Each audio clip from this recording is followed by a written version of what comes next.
Man, this Erling Haaland, he's not real. Yeah. All right. Here we go, back again on the other side of the coin. All right, welcome back to the other side of the coin, ladies and gentlemen. We're going to, of course, go through Chelsea news blitz, but later on, once we're done going through the Chelsea news blitz, we'll react to Erling Haaland and Son as well from Spurs. This Haaland, man, he just keeps scoring and scoring, and at this rate, I think he's going to break all records in the Premier League. But, ladies and gentlemen, let's talk about Chelsea news first up. Quite a few interesting things to go through. There was a closed game that was played, which is good. I think we needed that. It wouldn't have been good to go away in international break without having some sort of practice session under Graham Potter, so he gets to see the players a little bit more. So apparently there was a closed door friendly, and guess what? The friendly was against Brighton. So really well played from Graham Potter to be able to get Brighton to do this. Chelsea played Brighton in a behind closed door friendly today. Those who started in the UCL game versus Salzburg didn't feature. Probably the right call as well. Chelsea won the game 2-1. Carney Chukwuemeka got both the goals. I mean, this is doing the rounds at the moment in social media. Chukwuemeka scoring both the goals for Chelsea in this close match. And do you know what? It's about time. We've bought him for a smart amount of money. Do you know what I mean? So it's about time we start including him in our midfield. Our midfield is desperately crying out for some goals. And Chukwuemeka, I get it. He's young, throwing him in the big league already. But his experience, he's felt the taste. He's got this taste from last season when he was playing for Aston Villa. I think he featured in like a handful of games. I don't know exact number, but a handful of games. And he's done well at Aston Villa, so much so that Aston Villa really didn't want this guy to go. They believed that he had a future over there, and they were willing to pay him very, very well. Now that we've brought him in, and as I said, we've paid a smart amount, close to 20 million, I think. Let's use him, man. Let's use him. He's someone who can definitely play as a 6, someone who's, I think, is more of an 8, and that's probably where he would shine. But he can play 6, 8, 10. I've seen the clips of him playing for England under 21s or something like that, or under 18s. And I've definitely seen the clips for him when he played for Aston Villa, the short amount of matches that he has. It clearly shows he's got the capacity to play anywhere in midfield, and we can mold him to be any type of player. He's young, he's 18. Whatever we want, Graham Potter wants to sort of train him up into, we can possibly turn him into that player. We don't need to pencil him down for one particular role that, okay, you're a number 8. No, we can potentially have him as a number 8 or as a number 10, make him into a creative player. As I said, as a youngster, you can mold them into whatever you want them to be molded into. But it's good to see that gets an opportunity in this closed door match and really takes it. And I think this needs to be rewarded, man.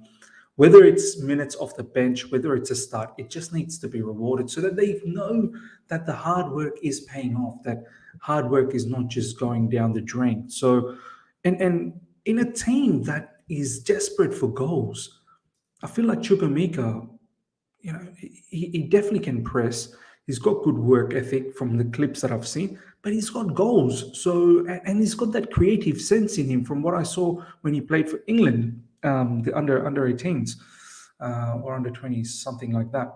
So let's give this an opportunity. It could be a very decisive moment for us. He could be that spark, that we missed in the midfield, and it could be something as well that might just give a kick up the backside for those senior players that are underperforming week in, week out. So I wouldn't mind giving Chukwuemeka a bit of an opportunity. Let me know, guys, how you feel. Scored both the goals in our 2-1 victory against Brighton. Gather Billy Gilmore played some minutes in this for Brighton. Imagine that would have been slightly strange for him. I mean, after Todd Bowley trying to, I suppose, indirectly trying to tell him, don't leave, Billy, don't leave, things could change.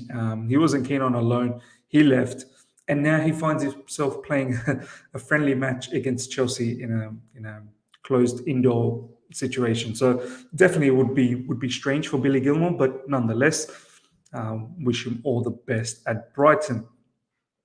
Chelsea and Brighton played a mix of senior and youth team players at the Amex Stadium today. So it was at Amex. I thought it might have been at Stamford Bridge. Amex Stadium today, with Chukwuemeka taking his chances in front of Potter, Christian Pulisic, Loftus Cheek, Broja, Zakaria, Gallagher among those involved.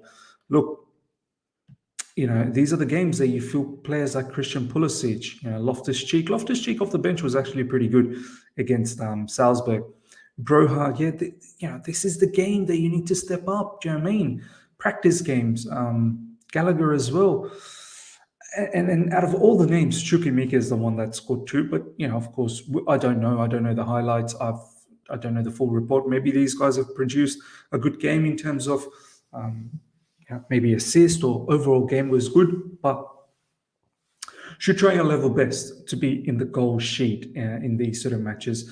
But good to see that all of these players got an opportunity. And let's see, I think this is the opportunity for Graham Potter to really suss things out, check out what the players are capable of giving him. And post-international break, the matches are going to come thick and fast, man. 10 matches apparently in October. Some of these players, this is it, man. Your opportunity to shine. So let's see what Graham Potter does with these training matches and what sort of information he gets out of it. Next up, ladies and gentlemen, Chelsea are in real danger of losing N'Golo Kante. Very quiet at the moment, and if it continues like this, serious chances he leaves. Graham Potter and the new director will need to discuss together with Todd Bowley to decide. So obviously we're waiting for that new director of football to come through. Further goes on to say, I don't see Chelsea offering Kante a long-term contract, no longer than 2 years, and this is why we need to keep an eye on Kante. Fabrizio Romano. Look, I mean, serious concerns. This brother, look, let's be honest about it. He's barely there for us. He's barely there, and it's detrimental for the managers not having him around. Our results go south when he's not around. And is it now an opportunity for us to go out in the market and just start revamping that midfield? Maybe this is the perfect opportunity to take full advantage and build for the future. Players like Chukwuemeka, players like Cesar Casedi that we ended up buying. N'Golo Kante, he wants 3+1 year. He's not happy with 2+1 that we're willing to offer. Even if he takes up 2+1, what's the guarantee how many matches N'Golo Kante is going to be playing for us? This is the thing. I mean, as valuable as he is, what good is the value if you're not around? Do you know what I mean? Like, you end up taking a squad place and you end up getting paid handsomely as well. So is this probably the right situation for Chelsea to start thinking maybe it's the right time to part ways? But I understand when N'Golo Kante is fit and then he plays on a regular basis for us, we do well. But that's the thing, man. Like, when was the last time he was regularly playing for us? Every time he seems to come back, he gets injured after 2 to 3 games, and then it's a long layoff. And I don't know, man. I don't know. I've already said my piece that if once he comes back from this injury, if we can manage to have him play at least once a week somehow, okay, then fine. Think about, but he's got to be able to do that injury-free for the rest of the season. As soon as he comes back and he gets injured again after 2 to 3 games, I think that should be curtains, man. That should be curtains. No sentimentals attached. I thank him for everything that he's provided Chelsea Football Club, but we've got to move on, man. We've got to move on. But ladies and gentlemen, you let me know. I know it sounds difficult, but it's not worth keeping someone who's barely going to be around, like not even 50% of the time. So, yeah, and maybe it's a right opportunity now to revamp that midfield, which needs revamping. Okay, ladies and gentlemen, now we react to Haaland and Son. I didn't get to watch this match. I just saw the goals. I saw the highlights. and I wanted to see how many goals Chelsea scored. Chelsea scored in this season in all competition, I think 9 goals. Haaland, just in the Premier League, 11. In all competition, I think 14. I mean, it's mad. At this stage, I'm actually embarrassed. Like, how is this guy, one man, just cleaning up? Like, this is the abysmal state of affairs that we're in at the moment in terms of our attackers. Our attackers, if you have any shame, man, if you have any pride, besides Sterling's trying to do it all on his own. Like, the rest of the group, don't let Haaland take over. Like, seriously, as a combined effort, please try and beat Haaland. It's mad. Erling Haaland's numbers are really insane. 14 goals in 10 games with Man City, 100 goals in the last 99 appearances, 26 goals in 21 Champions League matches, and it's September 17, just 10 official games. Reminder, he's 22. The man has 11 Premier League goals. It's already... When was the last time one of our attackers got more than 10? And he's already got, just with the month of August and a bit of halfway through September, he's already got 11.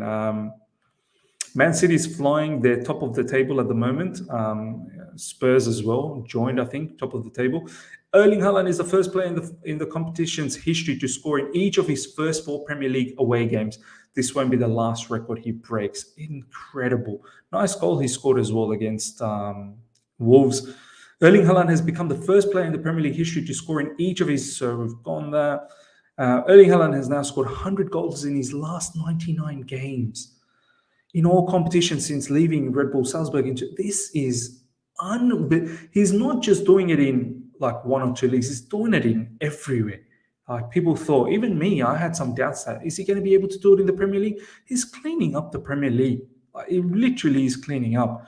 The only man who could stop Erling Haaland, Thiago Silva. I'm worried, man. I don't know whether we can stop Erling Haaland or Man City. Erling Haaland has equaled the record of the most Premier League goals scored after the player's first 10 appearances in the competition after 7 games. 11 goals after 7 games, man. Incredible. Look at all the goals where it's coming from as well. Like, wow. 7 games, 27 shots, 11 goals. Incredible. Erling Haaland is a cheat code, 100%. As good as Erling Haaland has been, I still think Kane moving to Manchester City would have made the gap wider between them and the other 19 teams. I don't think so. Can Erling Haaland relate to this scenario like this? No, we are so clear. So, shameless people. In his first 7 Premier League games, Erling Haaland has scored the following types of goal: right foot, left foot, header, inside the 6-yard box, inside the penalty area, outside the penalty area. Is anything he can't do? Like, it's mad, man. It's absolutely mad. Son as well on the other side, ladies and gentlemen. Frustrated. People were writing him off after the first 6 games. Benched, comes off the bench. I think a 13-minute hat-trick. I just saw that. Right foot rocket, left foot rocket, and then a nice finish with the right foot as well. You know, our players get benched and they tend to give the managers angry eyes. You know, they give, frustrated looks, and, there's articles of it. This guy gets benched, comes off the bench, scores a hat-trick. Like, that's how... This is the thing. This is the difference between quality elite attackers like Son and some of our attackers, most of our attackers. It's he. This guy was desperate to do well. He's fed up of starting slow this season. He knows his quality. He knows what he's capable of doing. We've seen it in previous seasons. He comes off the bench, and it felt like he wanted to absolutely annihilate Leicester, and that's exactly what he did. Our players come off the bench. You recently saw Hakim Ziyech or Christian Pulisic, whoever else, Mason Mount as well. Forget about bench, even when he starts, Kai Havertz, and the list goes on, man. The list goes on. The hunger, that desire to bang in goals, put it in the back of the net. We're allergic to do that. This guy... He just wanted to just get back to normality. He was so desperate. And this is what I said the other day in All You Can Eat Chelsea's.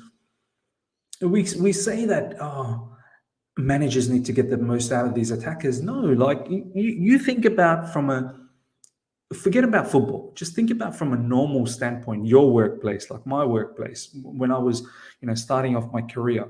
Of course, manager is very important. A good manager will help you, develop quicker. But at the same time, you need to have your own hunger, your own desire, the burning sensation. Say for example, in my case, learning that extra bit of software or learning that extra bit of, financial calculation. My manager is not going to sit down with me and teach me, handheld teach me all of these stuff. Like, I've got to do that my own time and show that hunger that I want to be a top-notch employee. And then only my manager can come in and then aid that situation. Similarly, with some of our players, like, we are too quick to say, oh, the manager's got to try and get it. It's not all about the manager. It's about you waking up and wanting to be the best, training that extra bit of hours, finishing training. Once the training is over, the team training is over, hanging back a couple of hours just to practice a few drills, man. Like, and showing that desire in the match that you just want to do well, so well. I don't think some of our players have that hunger, and I don't know why. And this is something I hope Graham Potter can sit down, have a conversation, and really tap into and find out what the issue is. But yeah, Son, ladies and gentlemen, banged in a hat trick, and it was a very, very good hat trick as well. Look at this. Son Min-heung equaled Jadon Sancho's Premier League goals last season in 13 minutes. I mean, obviously it's in one game, but a day Sonny will never forget. Hat trick against Leicester. I'm getting emotional. There's always amazing support. The fans make believe and keep me strong through in tough moments. I'm glad the ball finally went in. Some ripping finish, as you can see here. That was the right foot finish. That was the left foot finish. I mean, it was sensational. Ladies and gentlemen, that pretty much brings us till the end of this particular segment. Chelsea news, blitz, and the reactions as well. Hope you guys have enjoyed this. Smash the like button if you have. If you're here for the first time, subscribe, hit the bell notification to stay in touch with all my content. Make sure you comment on the Chukwuemeka situation. Would you like to see him, and also the N'Golo Kante? Please comment below how you feel. Till next time. See ya.